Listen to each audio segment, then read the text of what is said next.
আলোচনাৰ বিষয়বস্তু হ'ল প্ৰেম, ভয় আৰু আশাৰ জৰিয়তে আল্লাহৰ নৈকট্য লাভ কৰিব পাৰি। এই সম্পৰ্কে আজি মই আপোনালোকৰ মাজত আলোচনা কৰিম ইনশাআল্লাহ। শান্তির পথ সে তো একটাই একটাই, সে পথে ইসলামায় ছুটে আয়। পৃথিৱীৰ সকলো মানুহ আৰু জীৱ জন্তুৱে সংগ বিচাৰে, কাৰণ বন্ধুৱে আনন্দ আৰু সুখ দিয়ে। ভাল আৰু নিষ্ঠাবান বন্ধু সকলোৰে বাবে গুৰুত্বপূৰ্ণ। বন্ধুৱে বন্ধুক পৰস্পৰক ভাল পায় আৰু বিপদ আপদত সহায় কৰে। সেইজন প্ৰকৃত বন্ধু যিজনে তেওঁৰ বন্ধুৰ সুখত সুখী আৰু দুখত দুখিত হয়। আনকি পৃথিৱীৰ ইতিহাসত এনেকুৱা নজিৰো আছে বন্ধুৰ কাৰণে নিজৰ জীৱনকো উচৰ্গা কৰি দিছে, যেনে হজৰত বিল্লাল ৰাদিয়াল্লাহু আনহুৰ লগত মদিনাৰ দুলাল মা আমিনাৰ সন্তান হজৰত মুহাম্মদ সাল্লাল্লাহু আলাইহি সাল্লামৰ এনেকুৱা বন্ধুত্ব আছিল, যাৰ কাৰণে হজৰত বিল্লালে তেওঁৰ জীৱন নবী সাল্লাল্লাহু আলাইহি সাল্লামৰ বাবে উচৰ্গা কৰিছিল। হজৰত হাছান বিন সাবিতেও নবী সাল্লাল্লাহু আলাইহি সাল্লামৰ মহান ব্যক্তিত্ব চাই তেওঁৰ ওচৰত শৰণ লৈ ইছলাম ধৰ্ম গ্ৰহণ কৰি তেওঁৰ গোটেই জীৱন নবী সাল্লাল্লাহু আলাইহি সাল্লামৰ বাবে উচৰ্গা কৰিছিল।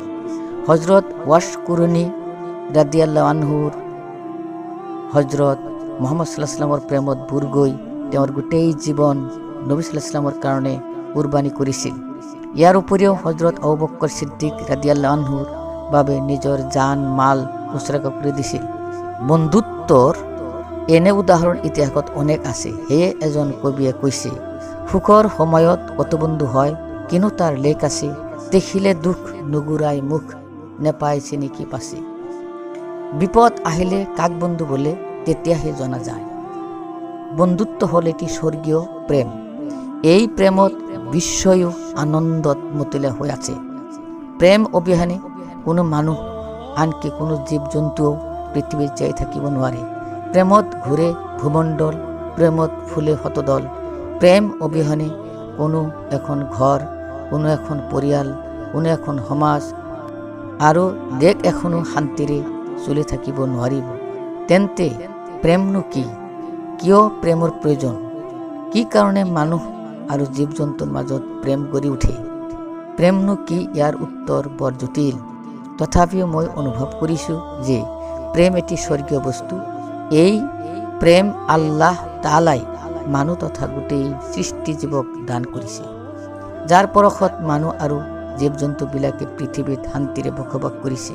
প্ৰেম হ'ল দুজন মানুহ বা দুটা চৰাই বা দুটা বস্তু আদিৰ মাজত থকা আন্তৰিকতাৰ সাঁকো। প্ৰেম আৰু বন্ধুত্ব যেন মুদ্ৰা এটিৰ ইপিঠি সিপিঠি।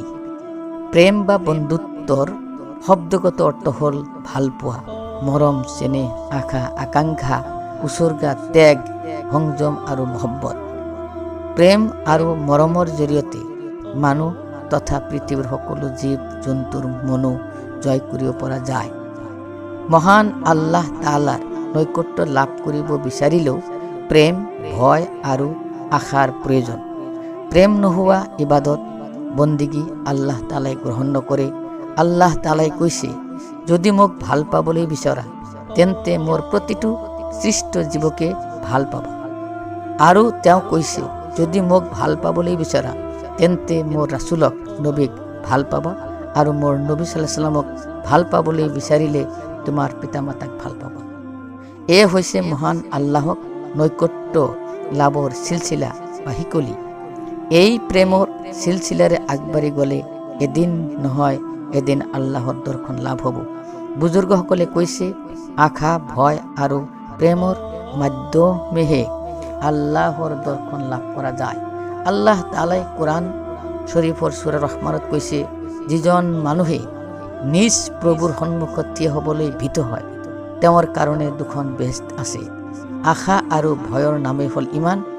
ইমান মজবুত হোৱাৰ পিছত প্ৰেমৰ জৰিয়তে আল্লাহৰ ইবাদত কৰিলে দয়াময় প্ৰভুৱে তেওঁৰ আবেদন নিবেদনবোৰ গ্ৰহণ কৰে। এজন বুজুৰ্গই কৈছে, দাৱাত সে ইমান, ইমান সে আমল, আমল সে জান্নাত। কলেমা তৈয়ব মানে পবিত্ৰ কালিমা। এই পবিত্ৰ কালিমা পঢ়িলে মানুহ হয় বুলি পবিত্ৰ হাদিছত বৰ্ণিত আছে। কলেমা তৈয়বা লা ইলাহা ইল্লাল্লাহু মোহাম্মদ ৰাছুলুল্লাহ পঢ়ি তাৰ অৰ্থ বুজি এক আল্লাহ আৰু তেওঁৰ প্ৰেৰিত ৰাছুল সাল্লাল্লাহু আলাইহি ওয়াসাল্লামৰ ওপৰত বিশ্বাস কৰি কালেমা কি চায় সেইমতে আমল কৰিব লাগিব আৰু আনকো কালেমাৰ দাৱাত দিব লাগিব। কালেমাৰ দাৱাত মানুহৰ ওচৰত পৌঁছাই দিয়া ব্যক্তিৰ অন্তৰত ইমানৰ নূৰ সৃষ্টি হয়। ইমানৰ নূৰ সৃষ্টি হোৱাৰ পিছত সেই ব্যক্তিজনে মহান আল্লাহ আৰু তেওঁৰ ৰাছুল সাল্লাল্লাহু আলাইহি ওয়াসাল্লামৰ তৰিক মতে আমল কৰিবলৈ ধৰে। মানুহে ভাল আমল বা কৰ্মৰ জৰিয়তে এই দুনিয়াতে জান্নাত পোৱাৰ প্ৰমাণ পত্ৰ পাব পাৰে, তাত কোনো সন্দেহ নাই। হাদিছত কোৱা হৈছে আদ-দুনিয়াতু মাজৰাতুল আখিৰাত, এই দুনিয়াখনেই আখিৰাতৰ খেতিস্বৰূপ। এই পাৰ্থিৱ জগতত খেতিয়কসকলে আহু শালি আৰু ৰবি শস্য কৰি তাৰ পৰা উৎপন্ন হোৱা বস্তুৰে জীৱন নিৰ্বাহ কৰাৰ উপৰিও ভৱিষ্যতৰ কাৰণে সাঁচি থয়, যাতে বিপদ আপদত সেই সাঁচি থোৱা ধনেৰে চলিব পাৰে। যাৰ ধন নাই তাৰ মান নাই বুলি এষাৰ প্ৰবাদ বাক্য আছে। অৰ্থাৎ ধন সম্পদ নোহোৱা মানুহৰ সমাজত যে কোনো ধৰণৰ মৰ্যাদা নাই তাকে কোৱা হৈছে। ঠিক সেইদৰে আল্লাহ তাআলাই মানুহক সৃষ্টি কৰি এই ভূ পৃষ্ঠত পঠিয়াইছে সঁচা, কিন্তু তেওঁৰ ওচৰলৈ এদিন নহয় এদিন উভতি যাব লাগিব। মানুহ জন্ম হোৱাৰ লগে লগে তেওঁৰ মৃত্যুৰো সৃষ্টি হয়। We are born only to die, আমি জন্মগ্ৰহণ কৰিছোঁ একমাত্ৰ মৃত্যুৰ কাৰণে। মানুহ মৰণশীল, ইচিৰি সত্য কথা। এই মৃত্যুৰ পৰা কোনো এজন মানুহ বা কোনো এটা সৃষ্টি জীৱয়ো অব্যাহত নাপায় বা নাপাব। সেয়ে এই পৃথিৱীখন এৰি যোৱাৰ আগতে মহান আল্লাহ আৰু তেওঁৰ ৰাছুলৰ হুকুম আহকামবোৰ পালন কৰি যাব পাৰিলেহে মহান আল্লাহ তাআলাই আমাক মুক্তি দিব। আপোনালোকক ধন্যবাদ জনাই আজিৰ কাৰণে ভিডিঅ'টো শেষ কৰিলোঁ।